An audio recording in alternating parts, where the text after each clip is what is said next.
Olá, meus queridos do sétimo ano. No capítulo passado, a gente falou sobre o Renascimento, né? A gente viu que o Renascimento ele valorizou bastante a cultura greco-romana, também chamada de cultura clássica. Valorizou bastante o hedonismo, o corpo humano, o apego ao corpo. A gente via nas obras de arte, né? Que não tinham nada de pornográfico, como eu já falei, as obras não eram pornográficas, as obras mostravam corpos nus, mas mostrando a valorização do corpo humano. É uma coisa que as pessoas, alguns não entendem, né?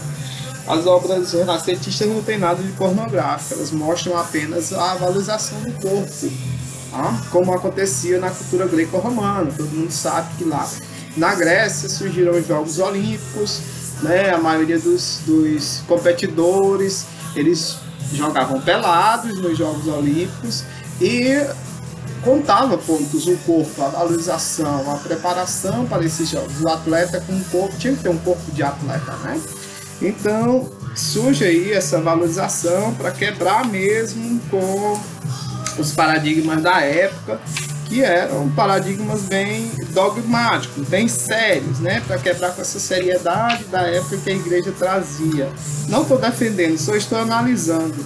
A gente já viu que o Renascimento, né? Ele valoriza bastante esse corpo humano, valoriza bastante o racionalismo, né? A capacidade de pensar, a capacidade de raciocinar.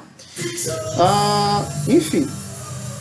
Tem as várias fases dele, 300, 400, alta renascença, que é um período intermediário, né? E os 500, que é onde as obras se aprofundaram mais, se tornaram mais desapegadas à igreja, né? Ok, tudo isso a gente viu. O que fica de aprendizagem, professor? Por que a gente viu esse capítulo? Para a gente adentrar a esse próximo capítulo que vai falar sobre a reforma e contra-reforma, reforma protestante contra a reforma católica, para a gente ter um choque de realidade, no sentido de que aquele período onde a verdade era incontestável, a verdade da igreja era incontestável, né? Só a igreja era detentora da verdade, e quem fosse contra seria penalizado, né? Seria morto, seria maltratado. E hoje a gente vê que a gente é livre, né? O livre pensamento. Então, não só o Renascimento, não só o Iluminismo, não só a Revolução Francesa, depois disso tudo, né? Veio quebrar isso, né? Veio nos mostrar, veio nos amadurecer. Ninguém hoje vai deixar de acreditar na sua fé, na sua religião, na sua igreja, pelos acontecimentos históricos, mas analisar os fatos e ter uma opinião própria, ter uma opinião formada sobre isso. Esse é o papel da história. Ela vem mostrar o que aconteceu, você vai ler, vai estudar e vai tirar a sua própria conclusão sobre isso, né? O racionalismo. Nós todos temos um cérebro pensante, então a gente pensa, vê tudo, lê tudo e racionaliza, tem uma opinião própria, tá? Então aqui na página 98 a gente vê essa reforma e a contra-reforma religiosa, né? Então essa reforma protestante, ela vem aqui no final do século XV para o século XVI. Ela vem com o principal difusor, principal espalhador, principal referencial da reforma protestante é o senhor chamado de Martinho Lutero, né? Um homem bem admirado, bem famoso, bem falado. A admiração desse professor aqui que vos fala, admiro muito esse homem. Tá? Então, Martinho Lutero, ele foi um monge católico, ele foi um desses desses padres católicos que rompeu com a Igreja Católica, né? Por ele achar que a Igreja tinha ensinamentos errados, né? Como, por exemplo, as indulgências. O que é indulgência? Indulgência é o perdão dos pecados por um certo preço, né? Ou a pessoa pagava por um certo preço para obter a salvação da sua alma, vendida aí pela Igreja Católica na época. Quem quiser ficar dica de filme, muito bom, filme Lutero, tá? Um filme muito bom, se você puder assistir, ok. Então, as bases das crenças do Lutero estão aqui nessas 5 solas, como dizemos em latim, né? 5 teorias, 5, como é que eu posso dizer, 5 ensinamentos, 5 dogmas, pronto, 5 dogmas. Dogma é uma estatuto de uma igreja, estatuto de uma fé, né? O que uma pessoa que propaga aquela, que divulga aquela fé, o que professa aquela fé, acredita. Então ele acreditava na sola fide, sola escritura, sola Christi, sola gratia e sola deo gloria. Calma que eu vou traduzir. Sola fide, somente a fé, né? Acreditava que somente a fé pode salvar as pessoas, enquanto a igreja dizia que, a igreja católica dizia na época, é importante ressaltar que a gente está analisando a época, a história, não hoje, tá? Então, dizia que a igreja católica dizia que só as obras salvavam. E o Martinho Lutero chegou e disse, não, analisei a Bíblia, eu li a Bíblia, e lá na Bíblia diz que só a fé em Jesus salva. Só a Escritura, somente a Escritura pode ser, somente a Escritura, a Bíblia Sagrada é a palavra de Deus, então só ela a gente deve seguir, não os ensinamentos dos papas, os livros católicos e tal, né? Então para a época foi uma ruptura muito grande. Solos Cristos, somente Cristo pode ser o Salvador, né? Somente Cristo, não mais os santos não vão interceder a ninguém perante Deus, somente Jesus é o advogado. Sola gratia, somente a graça de Deus, né? Apenas a fé em Deus é que converte, que salva. Soli deo gloria, glória somente a Deus, não devemos adorar a outra pessoa, somente a Deus. Ok. Então, isso é uma ruptura muito grande com a igreja, né? Ninguém tinha, a esse certo ponto, teve essa audácia, né? Para quebrar esses dogmas da igreja católica, essas crenças da igreja católica. É tanto que ele foi ameaçado de morte, foi levado em tribunais. Se não fosse os príncipes alemães, ele teria sido morto, né? Ele foi abrigado lá nos castelos dos príncipes alemães, para que ninguém fizesse nada contra a vida dele, né? Teve antecessores, mas esse foi o Martinho Lutero foi o mais famoso, tá? Então, a igreja em 1545 fez o quê? O Concílio de Trento. O concílio é a reunião de bispos, padres, abades, toda a igreja para dizer o que a gente vai ter como dogma, no que a gente vai acreditar, no que a gente vai divulgar, o que a gente vai colocar como uma norma para que as pessoas sigam, né? Então, foi lançado o Tribunal do Santo Ofício, ou a Inquisição, ou a Santa Inquisição. O que foi essa Santa Inquisição? É que era um tribunal, um julgamento, que todos aqueles que fossem chamados de hereges, ou seja, aqueles que não acreditassem na Igreja Católica, nos seus ensinamentos, nos seus dogmas, seria preso, morto, né, queimado em fogueira, como muitas mulheres foram, como bruxas, só por ter o cabelo ruivo, né?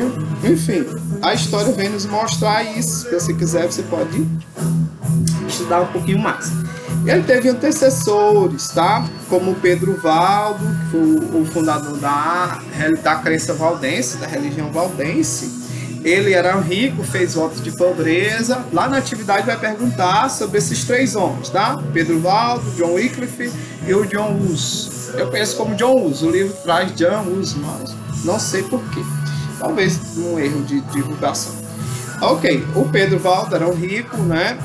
Rico comerciante francês, converteu ao cristianismo em 1174, abandonou a sua riqueza em nome de Cristo e passou a fazer boas obras, né? Além de pregar a Bíblia, né? Professava esse voto de pobreza. O John Wycliffe, ele pregava, ele era um teólogo, tá? Estudou muito a Igreja Católica e ele também fez esse voto de pobreza, né? Defendia que a igreja tinha de se colocar somente diante de problemas religiosos, não poderia participar da política nem da economia. Então, o John Wycliffe defendia como é que posso dizer? Essa separação, né? essa laicização, pronto, laicização, Estado laico, que a igreja não, a religião, a fé não poderia se intrometer nos assuntos políticos e econômicos. Já o John Wycliffe, o John Hus, ele foi um discípulo do John Wycliffe, tá? Ele também, Hus era um seguidor dele, defendia o fim do luxo da igreja, porque dizia que os clérigos, ou seja, aqueles que pertencem à igreja católica, estavam vivendo uma vida de luxúria, de pecado. Ele foi o fundador do movimento hussitas, tá? Sim. A igreja cobrava de dar o dízimo, só que a igreja católica não ensinava direito como era esse dízimo, né? Sendo que o dízimo é 10%, a décima parte. Tá. Em Contra-Reforma, a igreja ela começou a criticar a si mesma, algumas suas crenças, e muitos filósofos, padres, se converteram a essa filosofia, né?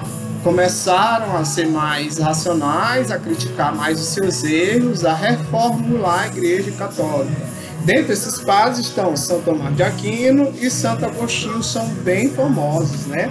São Tomás de Aquino, ele se voltou aí para a filosofia greco-romana, passou a criticar mais, a ter como mais base do seu pensamento os costumes greco-romanos, civilizações chamadas de clássicas, né? Aí entre 1225 e 1274. O Santo Agostinho também, né? Ele acreditava, defendia a fé como meio de alcançar a sua salvação, não era a favor dos luxos da igreja. Então, essa Contra-Reforma, ela começou a criticar, né? Dentro da própria igreja surgiu um movimento de crítica à própria igreja católica.